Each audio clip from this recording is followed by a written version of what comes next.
Highlight ఏంటంటే గోపీచంద్ గారి acting, both the variations చాలా బాగా చూపించారు. నెగిటివ్ అండ్ పాజిటివ్ బాగా చూపించారు.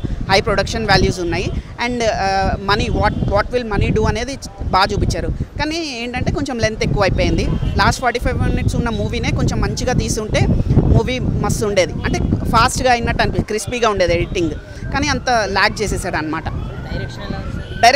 డైరెక్షన్ చాలా కొంచెం లెంతీగా అయిపోయింది అనమాట. లాస్ట్ 45 minutes మెయిన్ వస్తుంది అనమాట మూవీలో. మెయిన్ అక్కడ వచ్చేదంతా అక్కడే ఉంటుంది. So overall watch it for Gopichand గురించి చూడొచ్చు. ఒక 1.5 hour కూర్చోగలిగితే, ఒక ప్రీ క్లైమాక్స్ వరకు కూర్చోగలిగితే then it would be good. It's like అంతే, చిన్న థ్రిల్లర్ టైప్ కూడా ఉంటుంది.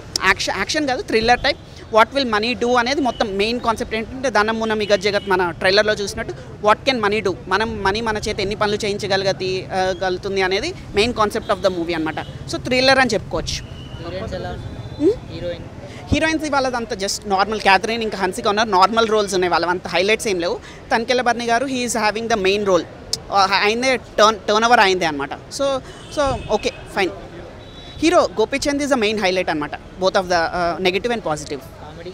కామెడీ వైజ్ అక్కడక్కడ మన బిత్తిరి సత్తి, వెన్నెల్ కిషోర్ అక్కడక్కడ చిన్న కామెడీస్ ఉంటాయి. సో ఓకే చూడొచ్చు. మ్యూజిక్ 2 songs బాగున్నాయి. ఒక సాంగ్ బ్లాక్ అండ్ వైట్ బతుకు అని చెప్పేసి కొంచెం మనీ గురించి సాంగ్ ఉంది. మన భోలేనాథ్ అని ఒక సాంగ్ ఉంది. భోలేనాథ్ పిక్చరైజేషన్ చాలా బాగా చూపించారు అనమాట. So overall okay. ఇంకేం మూవీస్ లేవు కాబట్టి చూడొచ్చు గోపీచంద్ గురించి. 2.5 వచ్చింది. Thank you. Please subscribe. Filmy Events. Filmy Events. Filmy Events.